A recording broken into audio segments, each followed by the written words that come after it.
जय हिंद दोस्तों। तो जो हम अपनी हिस्ट्री की घटना चक्र की सीरीज़ अभी फॉलो कर रहे हैं उसमें हमने 2 टॉपिक्स कंप्लीट कर लिए हैं। The one is stone age and the other is IVC. The third important topic and one of the maximum number of questions जिस पार्ट से आते हैं दैट इज़ द वैदिक एज। ठीक है। तो लास्ट वीडियो में हमने देखा था कि अराउंड 101 क्वेश्चंस पिछले कुछ सालों में इस टॉपिक से पूछे गए हैं। So let's start with this topic. It is all again the important data driven topic. याद भी करना पड़ेंगी बहुत सारी चीज़ें, but again the same way I would suggest you not to mug up, just revise, keep revising, keep listening the videos, you will get the revision part soon, right. आप जितना ज़्यादा बार सुनेंगे उतनी ज़्यादा बार आपका रिविजन होता रहेगा and just listening will work actually, क्योंकि मगअप से क्या होता है कि आप कंफ्यूज हो सकते हैं, बट लिसनिंग से you will develop some kind of understanding. ठीक है। तो without wasting our time let's start with the question one. Question one बोल रहा है कि द टर्म आर्यन डिनोट्स। तो आर्यन जो टर्म है वो क्या डिनोट करता है? क्या वो कोई एथनिक ग्रुप है, स्पीच ग्रुप है, कोई नोमैड्स हैं, या एक सुपीरियर रेस है? तो भाई आर्यन जो वर्ड है, अभी तक जितनी भी डिस्कवरीज हुई हैं उसके हिसाब से आर्यन को एक सुपीरियर रेस बोला गया है। ठीक है। तो आर्यन जो टर्म है उसका मतलब होता है noble, which was used as a self designation by Indo Iranian people. Self designation मतलब कोई बाहर से आके उनको ये डेजिग्नेशन नहीं दिया गया था। इंडो ईरानियन पीपल ने खुद को ही आर्य बोला था। इन classic Sanskrit the word Arya means a noble man. जैसे आपने सुना होगा, अगर आपने बचपन में रामायण महाभारत देखा है तो सीता जी जैसे राम को प्रोनाउंस करती थी, बुलाती थी श्री राम जी को, तो वो क्या बोलती थी? वो बोलती थी हे आर्य, राइट। तो वो जो आर्य जो वर्ड है जो यहाँ दिया हुआ है वो डिनोट करता है नोबल मैन को। The word was use by people of Vedic period in India as an ethnic label for themselves as well as to refer the noble class also. ठीक है। तो पहले तो अपने आप को डिजिग्नेट किया, फिर पूरी क्लास को डिजिग्नेट किया गया। Scholars point out that even in ancient times the idea of being an Aryan was religious, cultural and linguistic, not racial. तो ये बोल रहे हैं कि इवन पुराने टाइम में भी जो आर्य जो वर्ड था वो डिनोट करता था कि नोबल मैन जो रिलीजियस होगा, जो कल्चरल होगा, जिसके पास कोई एक पर्टिकुलर लैंग्वेज होगी, not a speech group exactly, but हाँ कुछ पर्टिकुलर लैंग्वेज वो बोलते होंगे, बट रेस नहीं था, वो कोई एक रेशियल ग्रुप नहीं था। ठीक। The next is meaning of the term Arya in classical Sanskrit is. Meaning of the term Arya in classical Sanskrit क्या है? अगेन सेम क्वेश्चन, हमने अभी जस्ट डिस्कस किया है ये पूरी तरीके से। It is a noble man. Next is which of the following is the oldest Veda. ये आई थिंक बहुत ईजी क्वेश्चन है सबके लिए और बहुत बार आ भी गया है, ये 3-4 बार ये रिपीट हो गया है। तो सबसे ओल्डेस्ट वेदा है जो ऋग्वेद है। इंडियन लिटरेचर में वेद सबसे एंशियंट स्क्रिप्चर्स माने जाते हैं, जो कि 4 हैं टोटल। सबसे पहले ऋग्वेद, फिर यजुर्वेद, फिर सामवेद, फिर अथर्ववेद। और ऋग्वेद सबसे पुराना है और सबसे इम्पॉर्टेंट भी है। त्रेई, त्रेई का मतलब क्या होता है? त्र, त्र मतलब 3, 3। ठीक है। तो त्रेई इज़ अ नेम फॉर, तो त्रेई किसका नाम है? त्रेई नाम है 3 वेदास का, 3 Vedas. The Trayi refers to 3 Vedas. Next, next is Rigveda, Yajurveda, Samaveda, इन 3 को मिला के हम त्रेई बोलते हैं। क्यों? क्योंकि जो लास्ट वेद है अथर्ववेद वो बाद में ऐड किया गया था। ठीक है। So this is Trayi. Next is in which text the term varna, the term varna is use. तो कौन से टेक्स्ट में टर्म वर्ण यूज़ किया गया है? ये यूज़ किया गया है ऋग्वेद में। इनिशियली जो फर्स्ट वेद है वहीं से वर्ण का यूज़ हुआ है, वहाँ पे 4 वर्णों का वर्णन किया गया है। ठीक है। तो varnas have known from Rigveda since a hymn in the Rigveda portrays the Brahmana, that is the priest. Alright. Then the Vaishya, that is the commoner. Shudra, the servant. Issued forth at creation from the mouth, arms and thighs and the feet. ठीक है। तो ब्राह्मण जो हुए वो mouth से हुए, arm से क्षत्रिय पैदा हुए, थाइज से वैश्य पैदा हुए एंड फीट से शूद्र पैदा हुए। ये एक हिम है जो कि ऋग्वेद में दी गई है, वहाँ से ये प्रॉबेबली आया है। Although the literal meaning of the word वर्ण इज कलर और क्लास। ठीक है। तो जो लिटरल मीनिंग है वो वर्ण मतलब किस वर्ण के हो। वर्ण मतलब उस टाइम पे कास्ट नहीं था बेसिकली, वर्ण था कि कौन सा कलर है, जैसे बोलते हैं श्याम वर्ण, ठीक है, तो श्याम मतलब कि हल्का सा डस्की, जैसे कृष्ण भगवान है उनको श्याम वर्ण नहीं बोला गया है, तो dusky, that was denoting the colour actually. Alright, so this is about the वर्ण सिस्टम. नेक्स्ट इज द पुरुष सूक्त रिलेटेड टू वर्ण system is originally found in, अगेन हमने पहले डिस्कस कर लिया कि पुरुष सूक्त में ये 4 एम बताए गए हैं, ब्राह्मण, क्षत्रिय, वैश्य और शूद्र. तो ब्राह्मण जो हैं वो माउथ से निकले हैं, फिर आपकी भुजाओं से क्षत्रिय निकले हैं, फिर आपकी जंघाओं से वैश्य निकले हैं, और जो फीट है वहाँ से के शूद्र निकले हैं, ऐसा ऋग्वेद में बोला गया है. ठीक है, तो ये पुरुष सूक्त में बोला गया है. नेक्स्ट आपको मैच करना है अथर्ववेद, ऋग्वेद, यजुर्वेद, सामवेद, मतलब कि ब्रॉडली ये किससे रिलेटेड है. जैसे कि ऋग्वेद जो है वो किससे रिलेटेड है, तो अथर्ववेद की बात करें, अथर्ववेद मतलब मेडिसिन, ज़्यादातर मेडिसिन जो हैं कैसे यूज़ करनी है, संहिता जो है वो मेडिसिन अथर्ववेद से आई है. ऋग्वेदा में गॉड्स ग्रेस, मतलब भगवान के लिए एक हिम्स बनाई गई हैं उनको प्रेज करने के लिए. Yajurveda is about sacrifice process, किस तरीके से यज्ञ करना है, सेक्रीफाइसेस करना है, वो यजुर्वेद में उसके बारे में बताया गया है. And Samaveda is about music. ठीक है, so these are the 4 Vedas which have been are in the contemporary times. Then match list 1 with list 2 and select the correct answer. Again we have to match. Rigveda, hymns and rituals, ठीक है, sorry hymns and prayers, यहाँ prayer हो रही है ऋग्वेदा में. यजुर्वेदा में क्या हो रहा है, यजुर्वेदा में हो रहा है हिम्स एंड रिचुअल्स. रिचुअल्स मतलब हमने यहाँ देखा था सेक्रीफाइसेस, यज्ञ कैसे करना, ये सब क्या होते हैं, रिचुअल्स होते हैं. सामवेद में क्या हो रहा है, सामवेद में म्यूज़िकल हिम्स, क्योंकि वो म्यूज़िक से रिलेटेड है. अथर्ववेद में चार्म्स एंड स्पेल्स, मेडिसिन. तो पहले क्या होता था, कुछ चार्म स्पेल्स भी होते थे, उस तरीके से भी मेडिसिन बनाए जाते थे. ठीक है, तो Rigveda consist of 1208 hymns and 10552 mantras. Yajurveda में डिस्क्रिप्शन है स्रोत और रिचुअल्स का, किस तरीके से क्या परफॉर्म करना है हमको, वो सारे डिस्क्रिप्शन इसमें दिए हुए हैं. सामवेदा में बहुत सारे हिम्स हैं जो कि ऋग्वेदा से लिए गए हैं, इंडीड लिरिकल और मेलोडियस कर दिया गया है उनको थोड़ा सा. And next is the Atharvaveda, इसमें फिजिकल वर्ल्ड और स्पिरिचुअलिटी के बारे में बहुत नॉलेज दी गई है.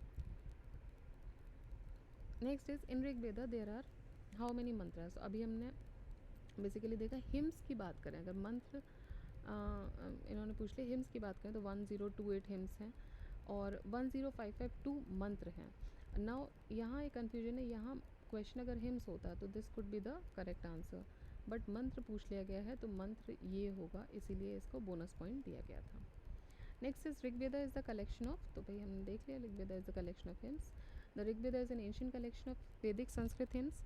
It consist of thousand of such hymns of several seers. और ये बेसिकली जो 4 कैनोनिकल सेक्रेड टेक्स्ट हैं श्रुति ऑफ हिंदुइज्म, वेदास, उनमें से सबसे पुराना है और सबसे बड़ा है. Match list 1 with list 2 and choose your answer. ठीक है, again we have to match. अब यहाँ पे बात आ रही है ब्राह्मण्स की. वेद के बाद जो रचे गए थे वो ब्राह्मण रचे गए थे. ठीक है, तो जो ब्राह्मण थे वो मतलब ये पूछ रहे हैं कि कौन सा वेद किस ब्राह्मण से एसोसिएटेड है. तो यहाँ हम देखेंगे कि ऋग्वेद जो है वो ऐत्रेय ब्राह्मण से है, सामवेद पंचविश से है, अथर्ववेद गोपत ब्राह्मण से है, और यजुर्वेद जो है वो शतपथ ब्राह्मण से है. ठीक है, तो इसके बाद जो एसोसिएशंस जो रहे हैं वो ऋग्वेदा का ऐत्रेय से रहा है, सामवेदा का पंचविश से, अथर्ववेदा का गोपत से, और यजुर्वेद का शतपथ ब्राह्मण से. Next is which of the following Brahmana text belongs to the Rigveda. अभी जस्ट हमने देखा कि ऐत्रेय ब्राह्मण जो है वो ऋग्वेद से बिलोंग करता है, गोपत ब्राह्मण जो है वो किससे कर रहा है, वो अथर्ववेद से कर रहा है.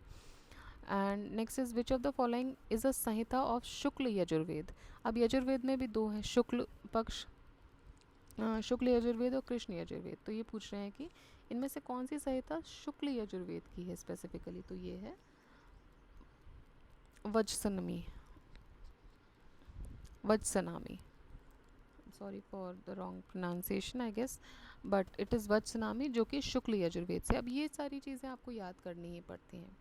ये कुछ चीज़ें हैं जो बेसिकली बार बार हम देखेंगे तो ही याद रहेंगी, बिकॉज ये रेगुलर यूज़ में नहीं होती, रेगुलर ओरल इनका रिवीजन नहीं हो पाता है.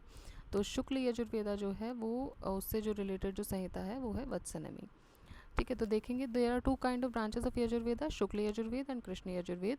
वत्सनमी जो है वो संहिता है शुक्ल यजुर्वेद की, और ये सिर्फ पोइटिक फॉर्म में है। जो शुक्ल यजुर्वेद है वो सिर्फ पोइटिक फॉर्म में है, बल्कि जो कृष्ण यजुर्वेद है वो पोइटिक भी है और प्रोज फॉर्म में भी है, दोनों फॉर्म में मिलेगी। तो ये एक मेजर डिफरेंस है, ये भी कहीं ना कहीं क्वेश्चन में पूछा जा सकता है इन फ्यूचर। तो शुक्ल यजुर्वेद जो है वो सिर्फ पोइटिक वर्स में मिलेगी, और जो कृष्ण यजुर्वेद है वो poetic as well as prose दोनों में मिलेगी। कौन सा मंडल ऋग्वेद का जो कंप्लीटली डेडिकेटेड है सोम को? तो ये है ninth mandala. Ninth mandala is completely dedicated to Soma. इसमें 10 मंडल हैं ऋग्वेद में। The ninth mandala of Rigveda comprises of 114 mantras, जो कि कम्प्लीटली सोम को डेडिकेटेड है। अगेन सेम क्वेश्चन है, ninth mandala of Rigveda is devoted to holy to, मतलब पूरा बोल रहे हैं 114 मंत्र, 114 मंत्र सारे के सारे सोम को डिवोटेड है। तो ये बोल रहे हैं सोम को डिवोटेड है, who is the god who is named after the drink. ठीक है, तो जो ड्रिंक है सोम रस है, उसके नाम पर इन गॉड का जो नाम पड़ा है वो सोम पड़ा है। And ninth mandala of Rigveda is completely devoted to Soma.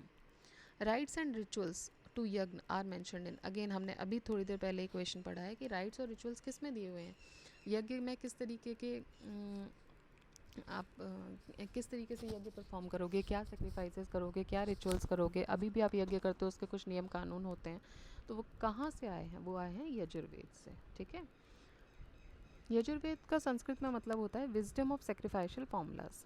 इसमें this Veda compiled a century or two after the Rigveda. तो ऋग्वेद से कुछ एक या दो सेंचुरीज बाद इसको लिखा गया था। इसमें प्रोज एंड वर्स फार्मूला है जो कि प्रोनाउंस किए गए थे प्रीस्ट से performing the manual part of the sacrifice. It describes in prose about the procedural detail of performing different rituals and yajna using the hymns of Rigveda. The Samhita of Yajurveda are divided into two parts. अब ये बोल रहे हैं जो संहिता है वो दो parts में डिवाइड है। अभी हमने देखा है शुक्ल या फिर वाइट और यजुर्वेद, एंड कृष्ण या फिर ब्लैक यजुर्वेद। शुक्ल यजुर्वेद में एक सेपरेट ब्राह्मण टेक्स्ट है रिटर्न एज सतपथ ब्राह्मण। तो शुक्ल, अभी हमने क्या देखा था, अभी जो जस्ट हमने देखा था, हमने देखा था कि शुक्ल यजुर्वेद का संहिता कौन सी है, तो वत्सनामी संहिता थी। यहाँ हम देख रहे हैं कि शुक्ल यजुर्वेदा का एक सेपरेट ब्राह्मण टेक्स्ट है जिसको सतपथ ब्राह्मण बोला गया है, जबकि कृष्ण यजुर्वेदा हैज़ द ब्राह्मण प्रोज डिस्कशंस। ठीक है, तो ये आपका यजुर्वेद के बारे में है। नेक्स्ट क्वेश्चन है, विच of the following four Vedas contains an account of magical charms. ये भी हमने अभी देखा, मैजिकल चार्म्स, स्पेल्स, मेडिसिन, ये सब किस में है? जो सबसे लास्ट वेद है हमारा, सबसे लास्ट वेद कौन सा है जो त्रयी में नहीं आता है? वो है अथर्ववेद। ठीक है, त्रयी में ये तीनों आते हैं। तो अर्लीस्ट डिस्क्रिप्शन जो है वो अथर्ववेद में मिलता है। Next is the compilation of which among the following is based upon the Rigveda. तो इनमें से किसकी कंपाइलेशन जो है वो ऋग्वेदा पर डिपेंडेंट है। थोड़ी देर पहले हमने एक एक्सप्लेनेशन पढ़ा था, उसमें था कि सामवेद जो है उसमें बहुत सारे हिम्स वहाँ कहाँ से लिए गए हैं? ऋग्वेद से लिए गए हैं। एंड बेसिकली हाँ सॉरी, तो सामवेद में बहुत सारे बट उनको म्यूजिकल फॉर्म में चेंज कर दिया गया है। तो बोल रहे हैं कि it is based upon the Rigveda. Okay, तो ये शॉर्टेस्ट है among all the four Vedas. It is closely connected with the Rigveda. It has taken many verses from the Rigveda and Samaveda compiled inclusively for ritual application. ठीक है, और जितने भी इसके वर्सेस हैं they are meant to be chanted in ceremonies में उनको चेंट किया जाता था। जैसे आपने अभी भी देखा होगा यज्ञ परफॉर्म हो रहा है या उसमें हम गाते हैं कुछ चीज़ों को, आरती भी है जो एक गा के म्यूज़िकल फॉर्म में हो रही है, वो सब कहाँ से आया टेक्स्ट? वो सामवेद का ही टेक्स्ट है बेसिकली। तो Samaveda Samhita consist a total of 1875 verses. इसमें से एक्सेप्ट 75 और 99 verses all of them are compiled in Rigveda. तो कुछ ये छोड़ दीजिए, इसके अलावा बाकी सारी ऋग्वेदा से ही आए हैं ना।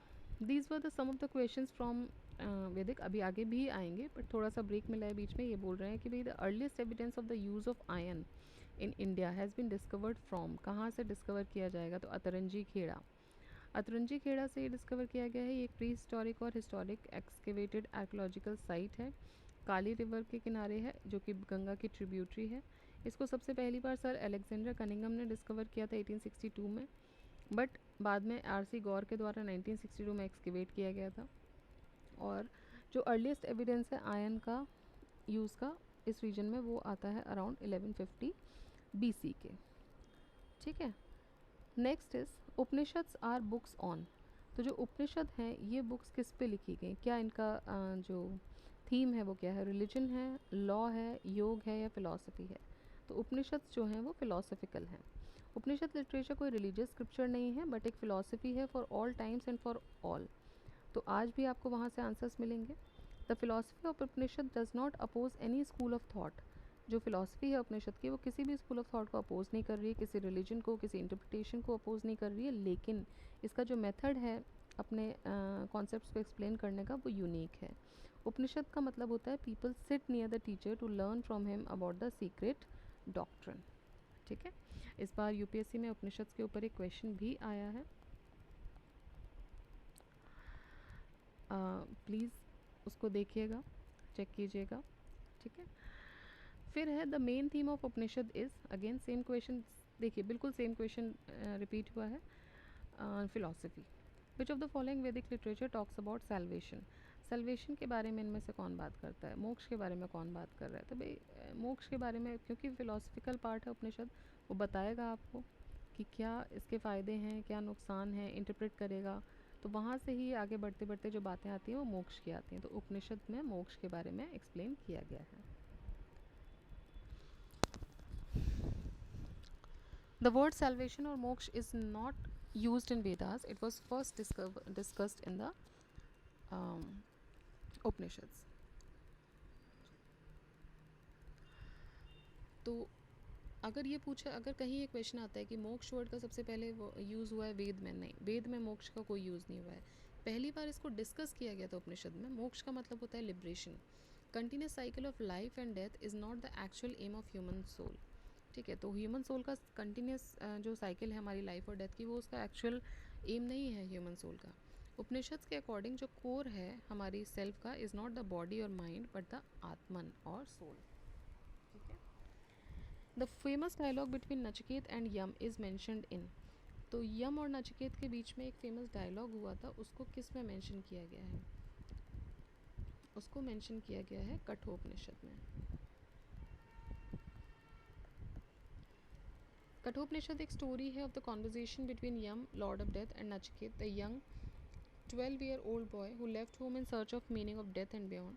This forms the subject matter of one of the Upanishads called Katha Upanishad or Kathopanishad. Next is Nachiket. Legend finds mention in. तो नचिकेत का मेंशन अभी हमने देखा कि कहाँ पर है, कठोपनिषद में है। King Aswapati of Upanishadic period was the ruler of.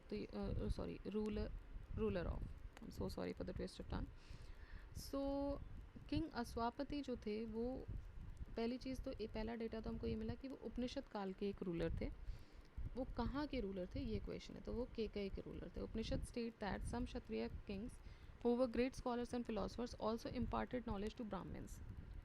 तो बोल रहे हैं कि कुछ क्षत्रिय किंग ऐसे थे कि जो स्कॉलर्स थे, और जनरली क्या माना जाता है कि भाई जो किंग्स हैं उनका काम क्या है, उनका काम उपदेश देना नहीं है। बट यहाँ पे कुछ किंग्स ऐसे भी हुए हैं उपनिषद काल में जिनके पास नॉलेज भी उतनी ही थी, एंड वो स्कॉलर्स भी थे, फिलोसफर्स भी थे, और कुछ ब्राह्मण्स को भी उन्होंने इवन उपदेश दिए थे, उनको नॉलेज दी थी। सम ऑफ देम वर किंग जनक। आपने सुना होगा राजा जनक के बारे में, जो सीता जी के पिता थे। बेसिकली जनक जो थी वो एक उपाधि हुआ करती थी। तो उसी तरीके से जो सबसे नॉलेजेबल पर्सन होता था या राजा होता था, उसको राजा जनक की उपाधि मिलती थी। तो सीता जी के पिता जो थे वो भी नॉलेजेबल बहुत पर्सन थे, और इसीलिए उनको राजा जनक की उपाधि दी गई थी। और अगर पुरानी स्टोरीज़ आपने देखी हैं, पढ़ी हैं, तो जब भी कोई डिसीजन लेना होता तो राजा जनक को बुलाया जाता था, not as the father in law of the Ram, but because of this knowledge and the understanding of the things, ठीक है। तो king Janak of Videha, king Pravahana Jaivali of Panchal, king Ashwapati of Kekaya, king Ajatashatru of Kashi. Ashwapati एक क्षत्रिय किंग थे, ये एक लर्नर टीचर भी थे उस एज के। केकई किंगडम जो था वो ब्यास नदी के किनारे था, east of Gandhar kingdom, and king Ashwapati ने केकई को रूल किया था when Janak was the king of Videha. तो ये लोग कंटेम्प्रेरी थे। King Ashwapati was contemporary of king Janak, ठीक है। Next question is which of the following is the correct order of Vedic literature. Vedic literature का करेक्ट ऑर्डर पूछ रहे हैं ये। ऑर्डर मतलब कि सबसे पहले क्या, देन क्या, देन क्या, देन। ओके, तो सबसे पहले वैदिक संहिताज आई, फिर ब्राह्मण्स आए, फिर आरण्यक आया, और फिर उपनिषद आया। तो बोल रहे हैं कि जो भी वेदा होता था वो 4 पार्ट्स में डिवाइड होता था generally. The correct order of them is Samhita, the first part is Samhita, then Brahmanas, then Aranyaka and then उपनिषद।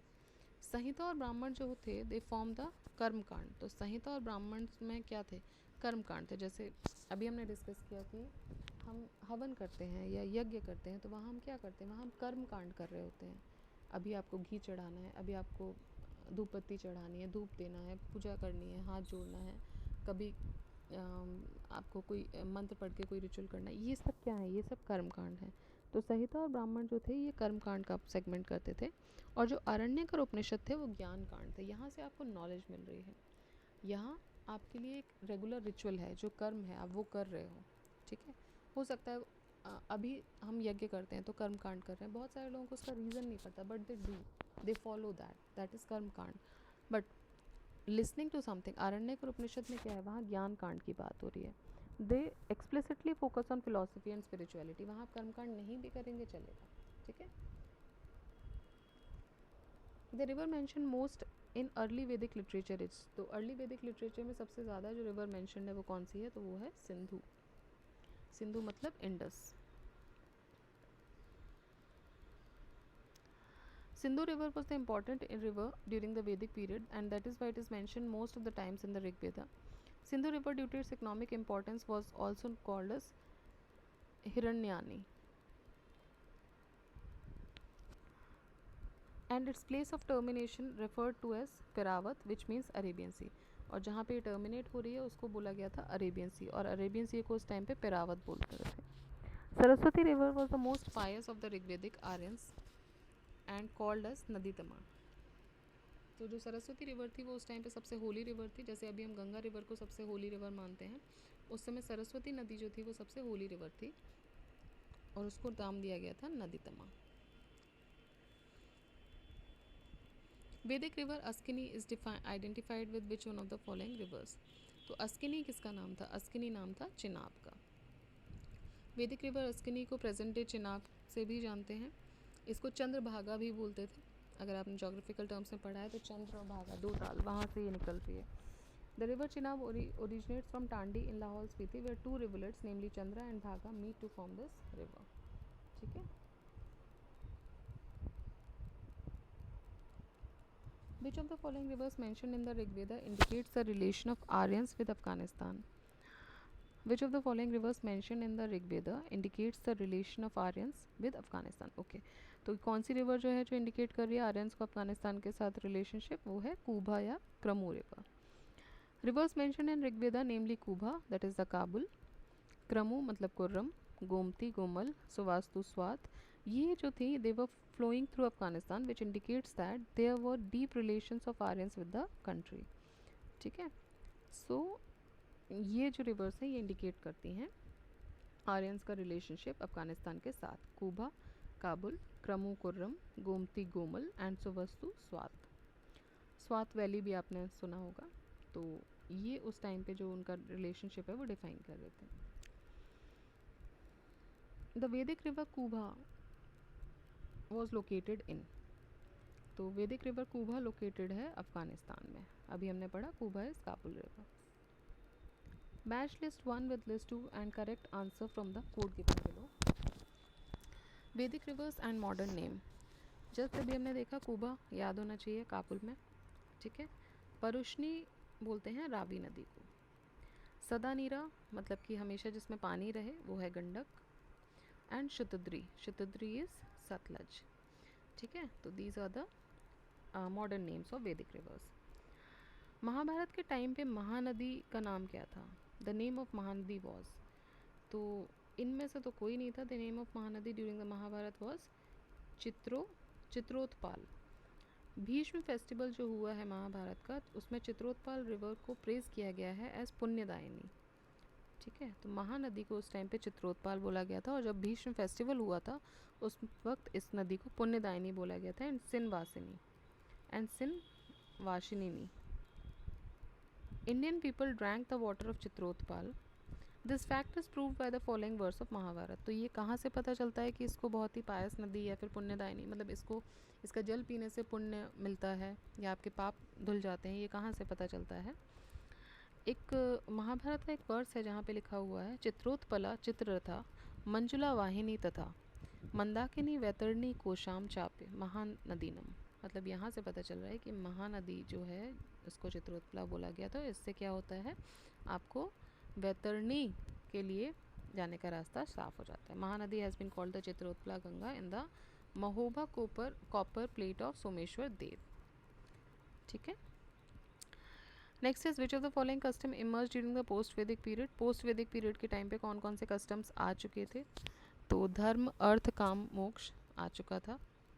ब्राह्मण क्षत्रिय वैश्य शूद्र, ये तो हमने देखा कि ऋग्वेद के टाइम पे था पुरुष सूक्त में.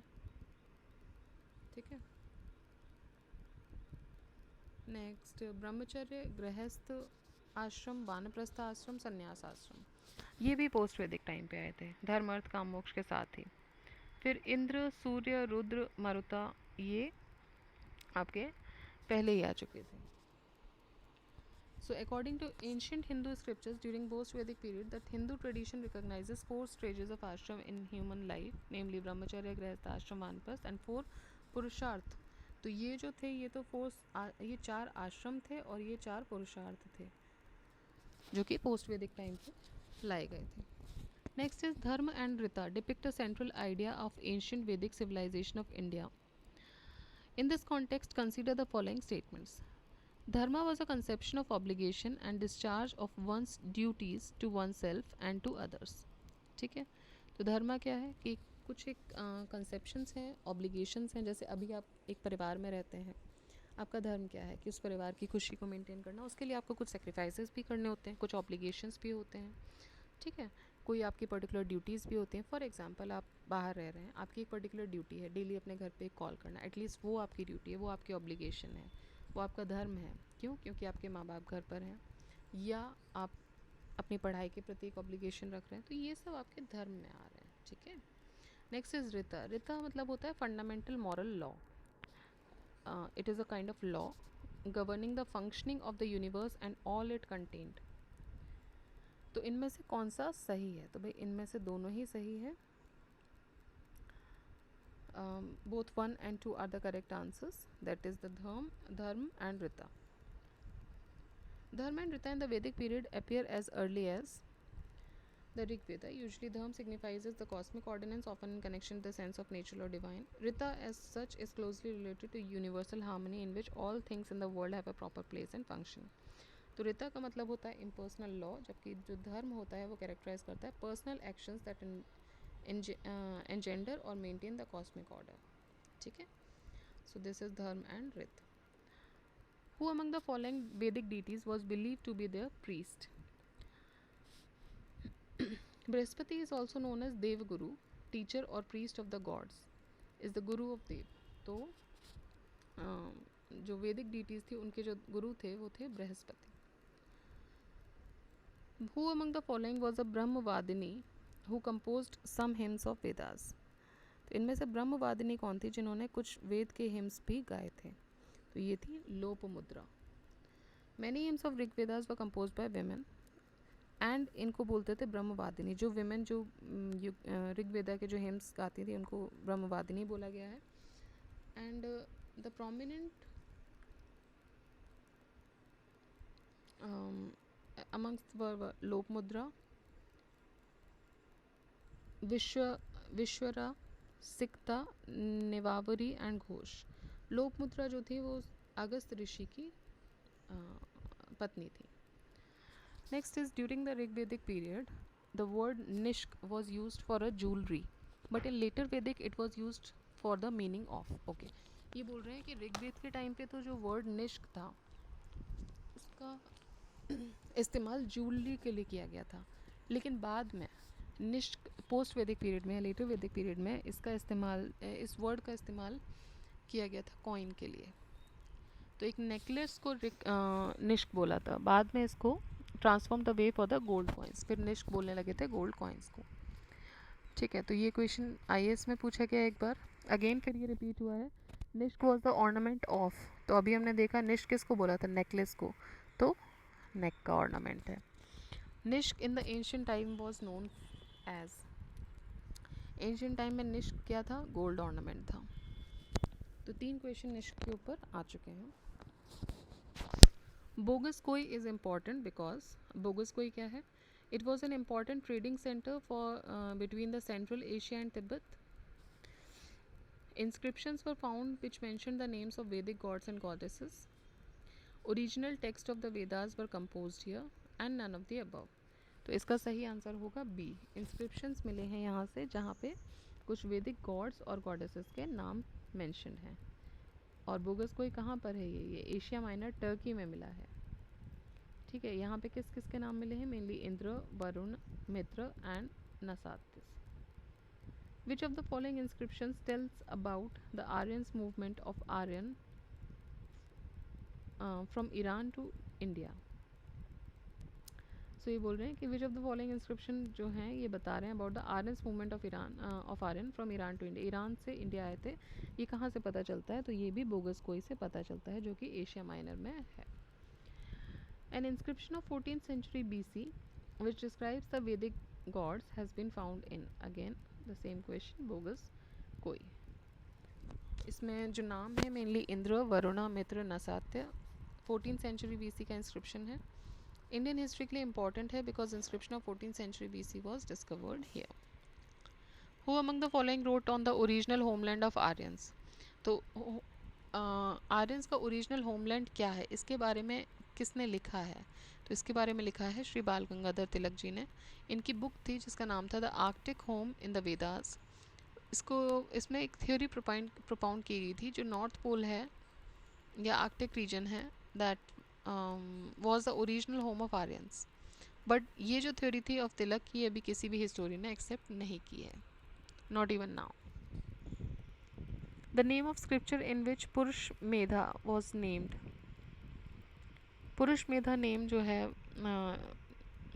वो किस में मैंशनड है, तो पुरुष मेधा जो है वो शतपथ ब्राह्मण में मैंशनड है बेसिकली, और शुक्ल यजुर्वेदा, एंड तैत्रेय ब्राह्मण ऑफ कृष्ण यजुर्वेदा.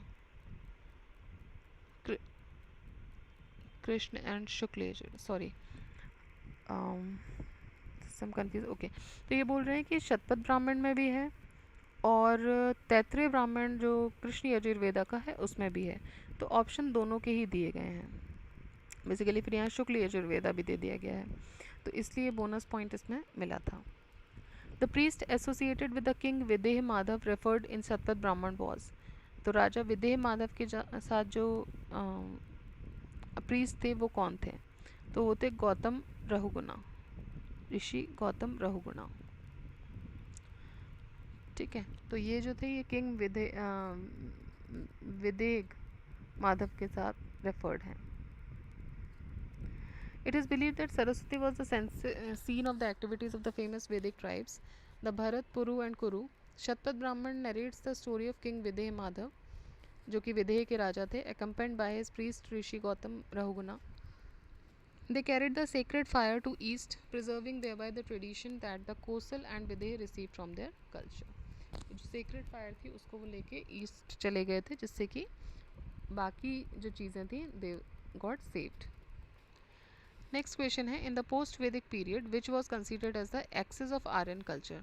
तो आर्यन कल्चर का एक्सिस किसको बोला गया है, तो आर्यन कल्चर का एक्सिस बोला गया है कुरु पांचाल को.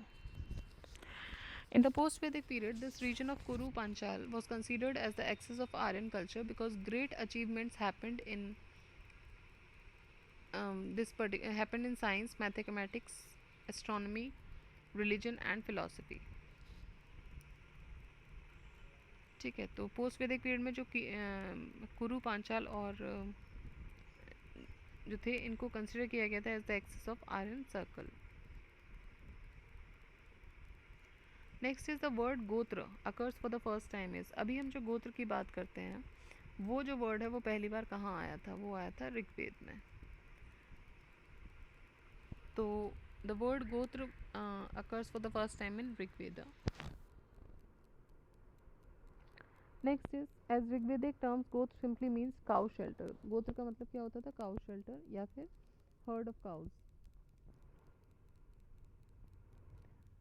The specific meaning family lineage kin as it was a herd within an enclosure is relatively more recent. तो अब जो हमने उसको मतलब दे दिया है बेसिकली वो हमारा कुल है या फैमिली है लीनिएज है वो बहुत बाद में दिया गया. Earlier it was a cow shelter of heard of cows first recorded around post Vedic period. ठीक है, तो पोस्ट वैदिक पीरियड में ये जो गोत्र की बात हुई थी जो अभी हम जिसको फॉलो करते हैं वो अराउंड पोस्ट वैदिक पीरियड हुआ था. ठीक है, तो गोत्र is not very ancient. Ancient time पे गोत्र वर्ड यूज़ हुआ है लेकिन वो काउ शेल्टर या हर्ड ऑफ काउज के लिए यूज़ हुआ है. Next is the religion of early वैदिक आर्यंस वॉज प्राइमरीली ऑफ. तो ये पूछ रहे हैं जो अर्ली वैदिक आर्यंस थे वो कौन सा रिलीजन फॉलो करते थे basically.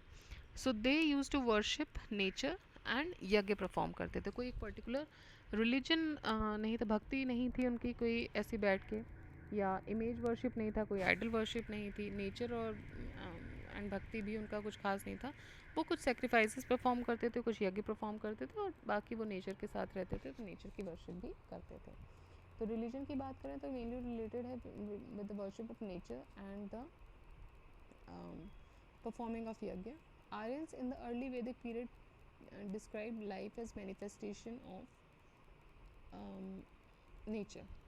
The worship of different forces of nature formed a part of their religious belief.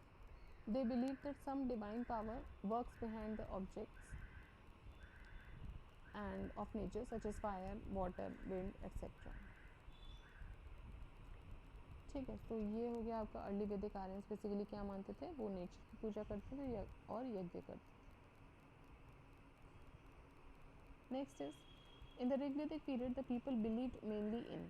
तो किस में बिलीव करते थे जो ऋग्वेदिक पीरियड है उसमें लोग? क्या वो आइडल वर्शिप में बिलीव करते थे? नहीं था. नहीं. Goddess worship not specifically. One God belief भी नहीं था बिकॉज काफ़ी देवताओं के बारे में हमने बात की है. सेक्रीफाइसेस और रिचुअल्स में बिलीव करते थे. Next is famous battle of 10 kings.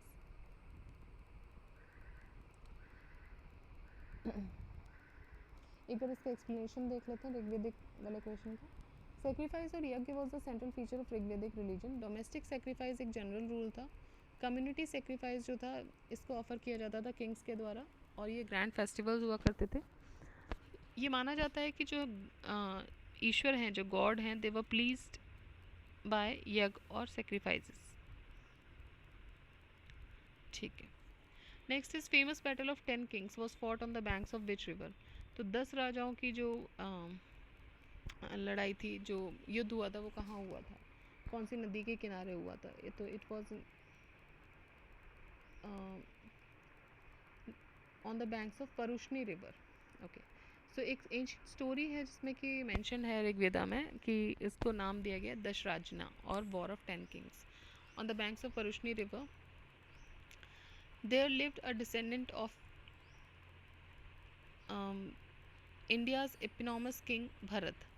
तो वहाँ पे डिसेंडेंट रहते थे भरत के, इनका नाम था Sudas. The greatest achievement of Sudas was his thumping victory over a confederacy of 10 kings. तो सबसे बड़ा अचीवमेंट जो था सुदास का वो क्या था कि उन्होंने 10 राजाओं के ऊपर एक विक्ट्री हासिल कर ली थी. ठीक है. Next is the again the same question. Famous battle जो है 10 किंग्स का वो कौन सी नदी के किनारे लड़ाई हुई थी? तो ये परुष्णी नदी के किनारे हुई थी.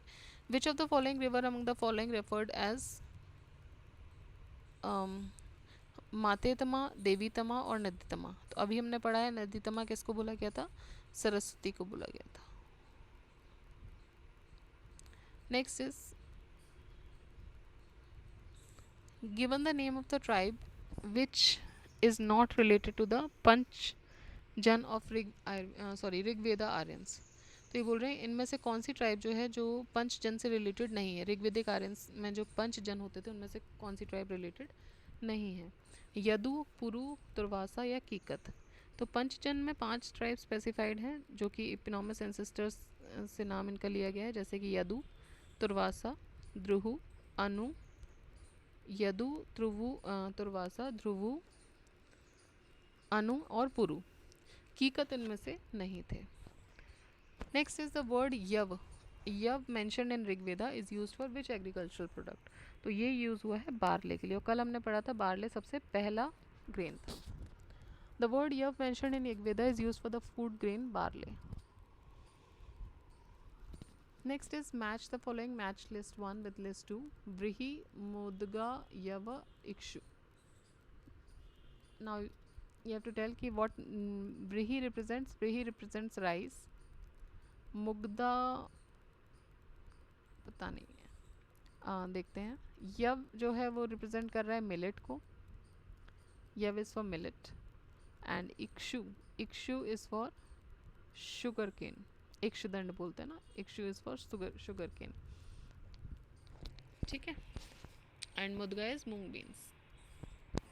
सो एलिमिनेशन टेक्निक्स भी लगाया जा सकता है, जैसे कि I was just checking myself कि मुझे व्रीही पता था और इक्षु पता था, तो वो भी टेक्निक्स हो सकती हैं कि ए का अगर 2 हो रहा है तो ए का 2 पहली बात तो एक से ही निकल आएगा. If you are very confident about vrihi तो आपका एक ही ऑप्शन से एलिमिनेट हो जाएगा. नहीं भी पता है तो फिर ए का 2 हो गया, इक्षु का बेसिकली डी का 4 हो गया, तो सॉरी 4 डी का 1 हो गया, तो वो जैसे अब ये 2 जगह आ गया है तो यहाँ पे कन्फ्यूजन आ सकती है if you are capable with इक्षु.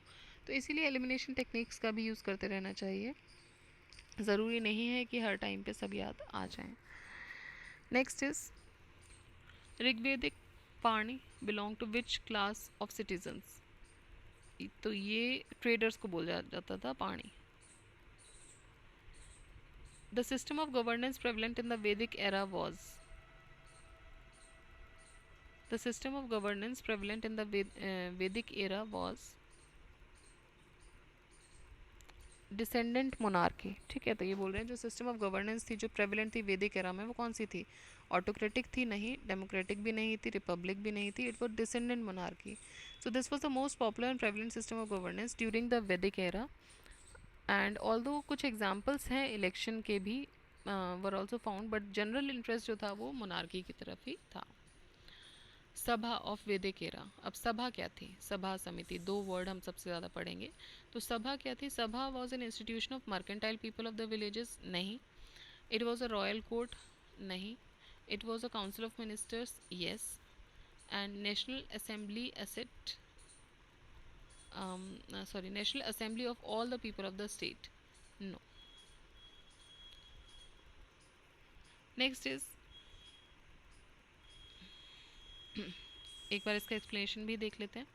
During the Vedic period, Vedic era, the 2 institutions, namely Sabha and Samiti, have been mentioned as the controlling power upon the autocracy of the king. सभा जो थी वो assembly थी learned और elite once की, जबकि समिति जो थी वो असेंबली थी कॉमन लोगों की. Next is the Rigvedic tribal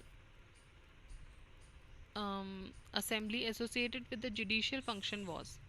तो ऋग्वेदिक ट्राइबल असेंबली जो जुडिशियल फंक्शन से रिलेटेड थी वो थी सभा. सेवरल ट्राइबल और the clan based assemblies such as Sabha, Samiti, विधाता, ये सब मेंशन है ऋग्वेदा में. इनमें से जो सभा है it was associated with the judicial functions, क्योंकि सभा में 8 जगह इज मेंशन 8 टाइम्स. ऋग्वेदा में 8 जगह सभा मेंशनड है, और ये 2 डॉटर्स थी प्रजापति की अथर्ववेद में.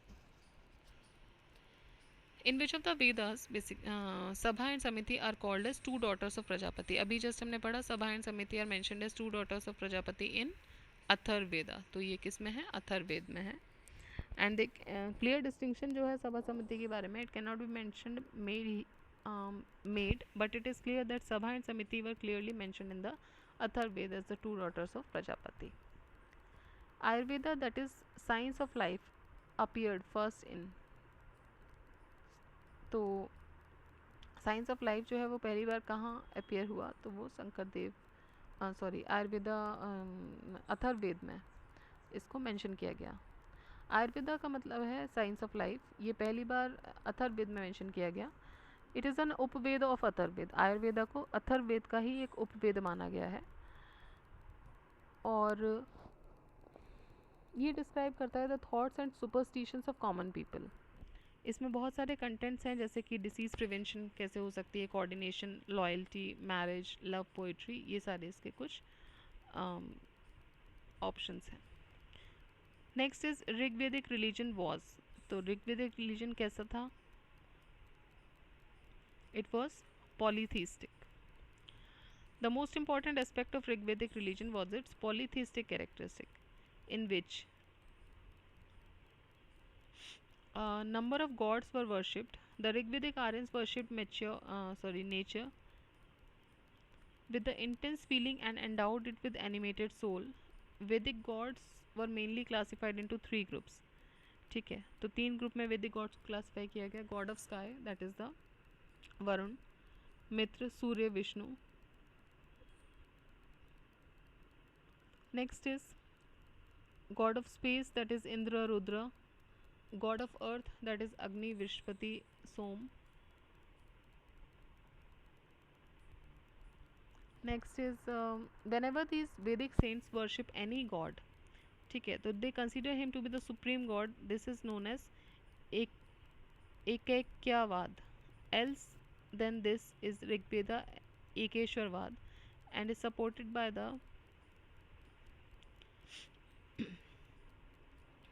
This is a very huge explanation, थोड़ा सा कन्फ्यूजन हो रही है. Let me read one. सबसे इंपॉर्टेंट एस्पेक्ट जो ऋग्वेदिक रिलीजन का था वो उसका पॉलीथीस्टिक कैरेक्टर था, जिसमें कि बहुत सारे गॉड्स की पूजा भी होती थी. एंड ऋग्वेदिक आर्यंस जो थे उन्होंने नेचर को वर्शिप करना स्टार्ट किया था. तीन ग्रुप्स में बेसिकली इसको बांटा था. गॉड ऑफ स्काई में इन्होंने रखा था वरुण, मित्र, सूर्य, विष्णु जी को. गॉड ऑफ स्पेस में इन्होंने रखा था इंद्र और रुद्र को. गॉड ऑफ अर्थ में इन्होंने रखा था अग्नि, बृहस्पति, सोम को. Whenever these Vedic saints worship any god, they consider him to be the supreme god. This is known as Ekekkevad. Else than this, in the Rigvedic, Ekeshwarvad is supported by saying Ekam Sat Vipra Bahuda Vadanti. Ekeshwarvad of Rigveda included vision of Advaitvad, Sarvadevtavad and Bahudevtavad. But concept जो है one supreme god का is different from the modern Ishwarvad, modern Ishwarvad. Okay, ठीक है. तो एक time के ये बोलना चाह रहे हैं कि बेसिकली पॉलीथिस्टिक होता था, बहुत सारे गॉड भी होते थे, फिर भी एक ईश्वरवाद कहीं ना कहीं था. ठीक है, तो अल्टीमेटली सुप्रीम एक ही है, ये बात भी पता थी. बट विद टाइम जो था डिफ्रेंसिएशन होना स्टार्ट हो गया था. The largest number of hymns in Rigveda belongs to which god? तो सबसे ज़्यादा हिम्स जो हैं वो किसको डेडिकेटेड हैं? वो अग्नि को डेडिकेटेड है, सॉरी इंद्र को डेडिकेटेड है. बट जो ये क्वेश्चन पूछा गया है उसके हिसाब से इंद्र ऑप्शन में नहीं है, तो सेकेंड लार्जेस्ट चूज करना होगा, दैट इज़ द अग्नि. ठीक है, so this is about the hymns in the Rigveda. अगर पूछा जाए ओवरऑल कि सबसे ज़्यादा हिम्स किसको डेडिकेटेड है, तो वो इंद्र को डेडिकेटेड है. लेकिन इस क्वेश्चन में इंद्र नहीं है, तो सेकेंड लार्जेस्ट जो है वो अग्नि है. Next is which among the following was most popular God of the earliest, which of the following was the most popular God of the वैदिक आर्यंस? ओके, तो वैदिक आर्यंस के सबसे इंपॉर्टेंट गॉड कौन थे? इंद्र थे. Next is who among the following is regarded as war god in the Rigveda? War god भी किसको बोला गया है? इंद्र को बोला गया है. मैक्सिमम नंबर ऑफ हिम्स इनके प्रति डिवोटेड हैं. He was the storm god and refer to as the sky god and sky of war. The Vedas describes Indra as the god who wheels the thunderbolt. ठीक है, तो वेद में बोला गया है कि इंद्र जो है वो जो थंडरबोल्ट व्हील करते हैं. Next question is who of the following gods are considered as war god in the Vedic literature? अभी हमने जस्ट पढ़ा, it is the Indra. Next is study the following statements about the Vedic god Indra and select the correct answer from the codes given below. तो आपको सही code select करना है. Was the god of thunder Indra? Punished the sinners? ऐसा कुछ अभी हमने नहीं पढ़ा है. Was the guardian of moral order? No. He was the god of rain? Yes. तो 1 and 4 are correct answer. Vedas में इंद्र को is the king and Deva of the Swarga, तो बोला गया है कि स्वर्ग के राजा थे. He is the god of heaven, lightning, thunder and rains. Moral order के गार्डियन बोला गया है ऋत को एंड वॉज लॉर्ड वरुण. ठीक है, so this is about moral god. Some hymns are prayers to god Indra for punishing the sinners are present, but the absence of option 1 and 1, 2 and 4, we choose 1 and 4. तो भाई Sinners को करते थे, ये बात सही है। आई एम सॉरी, मैंने यहाँ गलत किया, मेरी मेमोरी में मुझे नहीं याद था कैसा भी है, but this is also correct. But option 1, 2 and 4 नहीं दिया गया है, इसलिए we choose 1 and 2। 800 BC to 600 BC is related to which era? तो ये बोल रहे हैं 800 600 BC क्या था, तो ये था ब्राह्मण एरा। गायत्री मंत्र is found in which book? Gayatri मंत्र किस में मिलेगी? तो ये गायत्री मंत्र मिलेगा आपको ऋग्वेद में। नेक्स्ट इज गायत्री मंत्र को लिखा गया था संस्कृत में ऋग्वेद में किसके द्वारा? ब्रह्म ऋषि विश्वामित्र के द्वारा। इसका मीनिंग है may the almighty god illuminate your life and our intellect to lead us along the righteous path. तो ये गायत्री मंत्र का वर्बल मीनिंग होता है। The mantra famous with the name of Gayatri mantra found in which of the following scriptures? तो it is found in Rigveda. ठीक है, और okay, who compose the Gayatri mantra? किसने कंपोज किया था? अभी हमने देखा विश्वामित्र जी ने कंपोज किया था। सर्ग, प्रतिसर्ग, वंश, मानव्रत, मनवंतर और Vishwakarma, sorry vanush, vanshanucharita. Okay, I am so sorry, so sorry. Sarga, pratisarga, vamsha, manvantara and vanshanucharita okay are the indicators. ये हिंदी को जब इंग्लिश में लिखा जाता है इसका प्रोनाउंसिएशन ही अलग हो जाता है।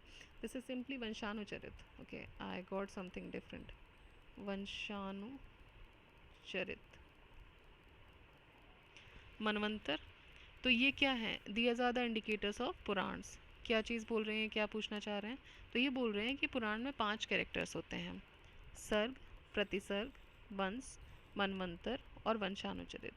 इनमें से सर्ग और प्रतिसर्ग जो होते हैं वो नेचुरल क्रिएशन होते हैं एंड रिनोवेशन भी होते हैं, जबकि वंश जो होता है इसका मतलब होता है history of says and God, भाई कौन से वंश के हैं।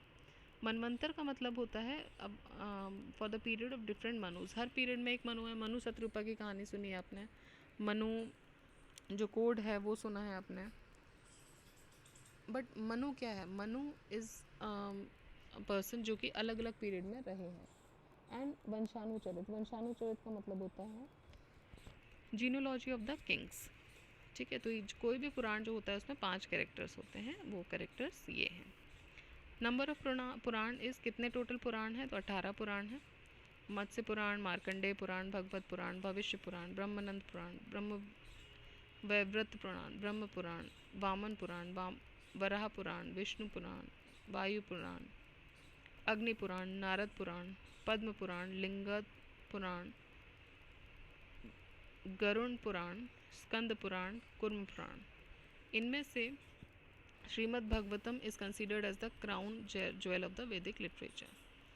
ठीक है, तो भगवत पुराण जो है उसको बोला गया है crown jewel of the literature. इन 18 पुराण में से ये क्राउन ज्वेल है।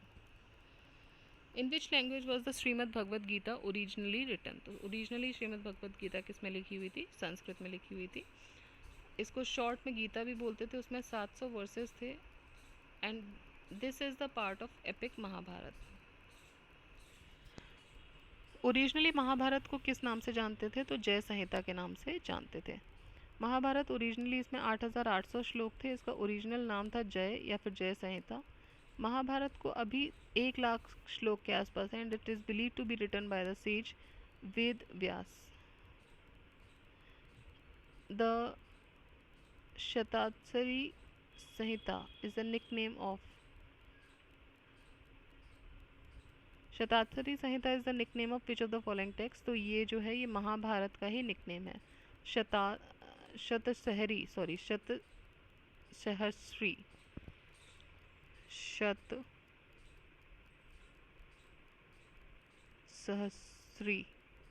ओके संहिता, ये किसको बोला गया है? ये महाभारत को ही बोला गया है। महाभारत में कुनिंद राजाओं को किस नाम से जानते थे? By what name were the Kuninda kings known? तो कुनिंद राजाओं को महाभारत में किस नाम से जानते थे? Dvija Shreshtha. They were known by the name of Dvija Shreshtha. इनको सभा पर्व में मेंशन किया गया है. In this they had been addressed as chief among द्विज.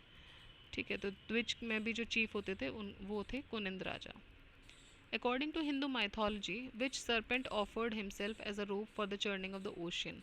तो आपने कथा सुनी होगी जब सागर मंथन हुआ था, तो उसमें एक उसके लिए एक रस्सा चाहिए था. वो रस्से के रूप में एक सर्प ने खुद को ऑफर किया था कि मैं आपके लिए रस्से का काम करूँगा. वो सर्प का नाम क्या था? तो उस सर्प का नाम था Vasuki. The churning of the ocean of milk was an elaborate process. Mount Mandara or Mandar Parvat was used as the churning rod. And Vasuki, the king of serpents, who abides on Shiva's neck. तो ये जो वासुकी हैं शिव के नेक के आसपास रहते हैं, ये churning rope बने थे. And Lord Vishnu in the form of Kumar Avatar came to their rescue and supported the mountain on his back. Next is in which phase the concept of untouchability was put clearly. Untouchability का जो concept है वो clearly कब सामने आया? तो वो धर्मशास्त्र के फेज में सामने आया. जो अनटचेबिलिटी का कॉन्सेप्ट है it assume definite shape in the early Christian era. तो अर्ली क्रिश्चियन एरा में ये डेफिनेट इसका शेप आ गया था, which was the period known as the era of Dharmashastra in ancient Indian history. इस पीरियड में जो ब्राह्मणिकल रिलीजन है वो it was on ascendances. Various scriptures were being written and the social customs of different types were practice strictly.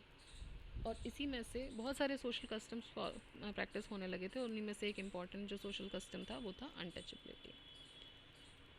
Next question ये पूछ रहे हैं कि कौन से उपनिषद से वर्ड सत्यमेव जयते लिया गया है? तो सत्यमेव जयते लिया गया है मुंडकोपनिषद से. एक्चुअली यहाँ पर ये गलत क्यों हुआ? क्योंकि यहाँ पे मंडूकोपनिषद दिया गया है. मंडूकोप हिंदी में अगर आप लिखेंगे तो इट इज़ मंडूकोपनिषद. बेसिकली थोड़ा गलत हो गया, बट जो हमने लिया है वो हमने मुंडक उपनिषद से लिया है. मुंडकोपनिषद और ये दोनों चीज़ें अलग हैं. ठीक है, तो वर्ड सत्यमेव जयते जो लिया गया है वो मुंडकोपनिषद से लिया गया है, ना कि मंडूकोपनिषद से. The meaning of the word सत्यमेव Jayate is truth only triumphs. And ये नेशनल मोटो की तरह लिया गया था इंडिया का. It is inscribed in the script at the base of national emblem. 26 जनवरी 1950 को इसको अडॉप्ट किया गया था. सत्यमेव अगेन सेम क्वेश्चन, कहाँ से लिया गया? अब यहाँ पे सही दिया हुआ है, इट इज़ फ्रॉम मंडूकोपनिषद. 4 बार ये रिपीट हो गया, 2 बार ये आ गया. Again Satyameva Jayate is engraved on the Indian emblem has been taken from. कहाँ से लिया गया है? मुंडकोपनिषद से. Again repeated. The statement tamaso माँ ज्योतिर्गमय वॉज ओरिजिनली मैंशनड इन. ठीक है, तो ये ओरिजिनली मैंशनड है उपनिषद में. द स्टेटमेंट तमसो माँ jyotirgamaya is originally mentioned in Brihadaranyaka Upanishad. इसका मतलब होता है lead us from darkness to light और lead us from ignorance to ignorance to truth. So this is the meaning of tamaso माँ ज्योतिर्गमय. अगर आपको याद है बचपन में, मतलब हमारे स्कूल में इसके लिए बहुत ही फ़नी बनाया जाता था कि तुम सो जाओ माँ, मैं ज्योति क्या होकर आता हूँ, तमसो माँ ज्योतिर्गमय. So that was a very literal meaning of tamaso माँ jyotirgamaya, but the main important meaning is that lead us from darkness to light. हमको अंधेरे से उजाले की ओर लेकर जाओ, इग्नोरेंस से ट्रूथ की तरफ लेकर जाओ. The legend of Satyakam Jabal which challenges the stigma of being an unmarried mother is mentioned in. ठीक है, तो सत्यकाम जाबल को एक स्टिग्मा उनको दिया गया था कि भाई ये अनमैरिड मदर है. ये जो वर्डिंग मतलब जो स्टोरी है ये कहाँ डिपिक्टेड है? तो ये डिपिक्टेड है छांदोग्य उपनिषद में. Satyakam Jabal as a boy and later a Vedic sage, ये पहले अपेयर हुए थे चैप्टर 4 में एंशियंट हिंदू टेक्स्ट की. The Chandogya Upanishad challenge the stigma of unmarried mother. तो ये जो छांदोग्य उपनिषद है, अगर ये पूछते हैं कि कौन सा ऐसा उपनिषद है जहाँ पे अनमैरिड मदर का स्टिग्मा को चैलेंज किया गया है, that is the Chandogya Upanishad. Next is the literal meaning of which Upanishad is white horse. तो कौन से उपनिषद का लिटरल मीनिंग जो है वो वाइट हॉर्स है? ठीक है, तो इनमें से तो कोई नहीं है. Kathopanishad, Chhandogya Upanishad, Taittiriya Upanishad, Ishopanishad. Literally white horse.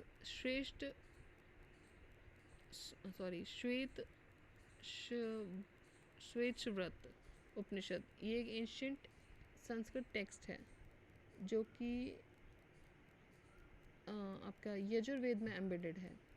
तो इसमें जो शवेतवत, आई एम सो सॉरी, मैं ये चीज़ वर्ड पढ़ ही नहीं पा रही हूँ,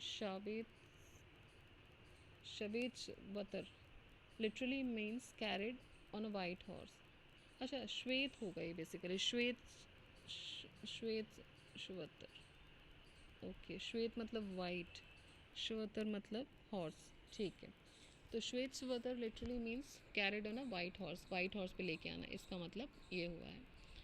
फंडामेंटल और basic script of Rigveda was, तो फंडामेंटल या बेसिक स्क्रिप्ट जो ऋग्वेदा की थी वो क्या थी, वो ब्राह्मी थी। Basic script of Rigveda was Brahmi. The work on a script और भाषा is said to have been started by Brahma. For thousands of years, the script was known after him as Brahmi script. The Rig Veda is divided into 10 mandals, जिसमें 1028 सूक्ता हैं and 1052 मंत्र हैं। According to Patanjali 21 branches हैं ऋग्वेदा की। Priest of Rigveda को बोलते थे होता, ठीक है। जो ऋग्वेदा के प्रीस्ट होते थे उनको कौन बोला जाता था, होता। तो सेम क्वेश्चन अगेन आ गया है, ऋग्वेदिक रिचुअल्स में होता कौन हुआ करते थे, वो प्रीस्ट हुआ करते थे किसके, ऋग्वेद के। There is a similarity in Avesta and Rigveda from which region the Avesta is related to, okay. तो ये पूछ रहे हैं कि जो अवेस्ता है वो किससे रिलेटेड है। बेसिकली इसको जैन अवेस्ता भी बोलते हैं, ये ईरान से रिलेटेड है। And there is a similarity between Rigveda and Avesta. तो according to a definition given about the Aryans, Indo Iranian group जिसके मेंबर्स जो थे they were composed the Zoroastrian scripts Avesta, the Hindu scriptures such as Vedas called themselves Aryans. So यहाँ से clear हो जाता है that in Vedic period it was the region of present day Iran जहाँ पे ज़ोरास्ट्रियनिज्म प्रिवेल हुआ। And a book was written by Zoroastrians which was known as Avesta. Which of the following animals was considered as अघन्य? अघन्य किसको बोला गया है वैदिक period में, bull, sheep, cow या एलिफेंट। तो काउ जो है उसको अघन्य बोला गया था। अघन्य का मतलब होता है not worthy of being killed, जिसको मारा नहीं जा सकता, वो मारने योग्य नहीं है। And this status of the cow shows how pious it was considered during the Vedic period. Next is Aghanya in Rigveda is mentioned for same question, cow. Aghanya mentioned in the many passengers of the Rigveda, इसको बोला गया है cow. Next question बोल रहे हैं in the early Rigvedic period what was considered to be the most valuable property. तो सबसे valuable property किसको कंसिडर किया गया था, तो भाई ये अगेन काउ जो थी उसको सबसे वैल्यूएबल प्रॉपर्टी बोला गया था। Cattle breeding was important economic activity of Rigvedic people. prayers were offered to increase the number of cattle and it was a medium of exchange। और काउ जो था उसको एक डीटी भी माना जाता था कुछ सूक्तों में ऋग्वेद की, ठीक है। सो मोस्ट वैल्यूएबल प्रॉपर्टी क्या हो गई, काउ हो गई। Next is in the context of Indian culture रित मीन्स, अभी हमने थोड़ी देर पहले ही पढ़ा था कि रित का मतलब क्या होता है, natural law. The concept of Rit, that is the universal principle of natural order, is of Vedic origin. Rit has been the basis of Indian culture, legal theory, politics, and philosophy. God Varun was supposed to uphold Rit. Again यहाँ से एक question बन रहा है कि अगर पूछ लिया जाए इनमें से कौन से गॉड हैं जो रित को अपहोल्ड करके रखते हैं या नेचुरल ऑर्डर को अपहोल्ड करते हैं, तो वो हैं गॉड वरुण। एंड इसीलिए इनको रित स्यागोपा, ओके, रित से गोपा, ओके, इसीलिए इनको रित से गोपा भी बोला जाता है वरुण जी को। Next is in the context of ancient history, in the context of ancient society which one of the following terms does not belong to the category of the other three. तो इनमें से ऑड वन आउट आपको ढूंढना है basically. तो ये बोल रहे हैं कुल, वंश, कोस और गोत्र। तो बेसिकली वंश, गोत्र और कुल ये तीनों वर्ड एसोसिएटेड हैं with the family system, but कोस जो है वो रिलेटेड नहीं है फैमिली सिस्टम से। कोस मतलब जहाँ पे आप एक तरीके से लॉकर बोल सकते हैं या ट्रेजरी बोल सकते हैं, वो इससे रिलेटेड नहीं है। कितने संस्कार होते हैं टोटल? तो 16 संस्कार होते हैं. There are four basically total 16 sanskars that has been deciphered till now. So there are 16 संस्कार that have been described. There are the 3 are performed before birth. इनमें से जो 3 होते हैं वो बर्थ से पहले होते हैं. 12 जो होते हैं वो ड्यूरिंग लाइफ होते हैं. तो 12 और 3 कितने हो गए? 15. एंड एक आफ्टर डेथ होता है. उपनयन संस्कार सबसे इम्पॉर्टेंट संस्कार होता है, कॉमनली परफॉर्म किया जाता है besides of course the wedding ceremony and ritual after death. तो सबसे इम्पॉर्टेंट 3 इनमें से बोला जाए तो एक उपनयन होता है, फिर शादी होती है और उसके बाद डेथ का जो रिचुअल होता है, ये सबसे इम्पॉर्टेंट है. बाकी 16 होते हैं जिसमें से 3 पहले होते हैं बर्थ के और 12 जो होते हैं वो लाइफ टाइम में होते हैं and 1 is after the death. Next is Ganga Dussehra. Ganga Dussehra is celebrated in which month and day according to Hindu calendar. तो हिंदू कैलेंडर के हिसाब से कौन से मंथ और डे में आता है? तो ज्येष्ठ. ज्येष्ठ मतलब होता है गर्मी का सीज़न, मतलब जून का सीज़न बेसिकली. तो गंगा दशहरा अगर किसी को थोड़ा भी आइडिया है तो पहले तो वो जून से इसको एलिमिनेट कर लेगा. और अगर आपको हिंदी कैलेंडर और इंग्लिश कैलेंडर में थोड़ी सी भी सिमिलैरिटी पता है तो यू कुड एलिमिनेट. तो पहली चीज़ जो अलग हो गई वो ज्येष्ठ ने अलग कर दी. एंड ये आ रहा है 10th ब्राइट ल्यूनार डे को. ठीक है, तो 10वीं जो तिथि है उसमें आएगा ये. दशहरा है क्योंकि, और जून में आ रहा है ये. ठीक है. So this is Ganga Dussehra that is on the 10th day of bright lunar day of Shrestha. Ganga Dashera, also known as Ganga Avtaram, it is a Hindu festival celebrating the descent of Ganges, Avtaram of Ganges. It is believed by Hindus that the holy river Ganges descended from heaven to earth on this day. तो इस दिन क्या हुआ था? गंगा नदी जो थी वो हेवन से अर्थ पर आई थी. और Ganga Dussehra takes place on Dashami of the waxing moon Shukla Paksha of the Hindu calendar month Jyesht. The festival celebration lasts 10 days preceding this holy day. Next is the teacher who taught Vedang for livelihood was called. Vedang पढ़ाने वाला कौन बोला जाता था? Vedang was taught by Upadhyayas. Upadhyay was one who adopted teaching as a profession to earn his livelihood and taught only a portion of Veda और वेदांग. वेदांग मतलब वेद का एक अंग पढ़ा रहे हैं तो उनको क्या बोलते थे? उनको उपाध्याय बोलते थे. Next is with reference to difference between the cultural of Rigvedic Aryans and the Indus valley people, which of the following statement is are correct? तो ऋग्वेदिक आर्यंस जो थे they use the coat of mail and helmet in warfare, whereas the people of Indus Valley civilization did not leave any evidence of using them. ठीक है, सही बोल रहे हैं. ऐसा कोई एविडेंस आईवीसी के लोगों से तो नहीं मिला है. बट आर्यंस जो थी वो ये बेसिकली वॉरफेयर में बिलीव करते थे, वॉर्स करते थे. Next is Rigvedic Aryans new gold, silver and copper, whereas Indus Valley people knew only copper and ion. तो हमने, अगर आपने ध्यान से लास्ट चैप्टर पढ़ा है तो हमने देखा है कि आयन के बारे में नहीं पता था ऋग्वेदिक इंडस वैली के लोगों को. ठीक है, तो they did not knew about ion. Next is river. Rigvedic Aryans had domesticated the horse, whereas there is no evidence of IVC people having been aware of this animal. Okay. तो बोल रहे हैं आईवीसी के लोगों को घोड़े के बारे में कुछ नहीं पता था, ऑल्दो ऋग्वेदिक आर्यंस जो थे उन्होंने डोमेस्टिकेट किए थे. ठीक है, this is a dicey situation. यहाँ पे डायरेक्ट हॉर्स को एविडेंस नहीं मिले हैं, but in the form of the bones और समथिंग यहाँ से कुछ एविडेंसेस मिले हैं. तो हम ये नैलीफाई नहीं कर सकते कि हॉर्स के बारे में आईवीसी कल्चर नहीं जानता था. ठीक है, तो इसका एक बार एक्सप्लेनेशन देख लेते हैं. ये रीसेंट क्वेश्चन है IAS 2000, रीसेंट तो नहीं बट या IAS 2017 में आया हुआ है.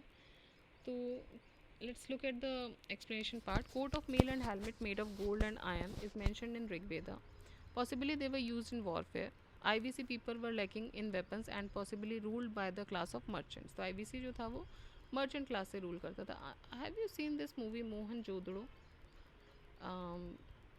With this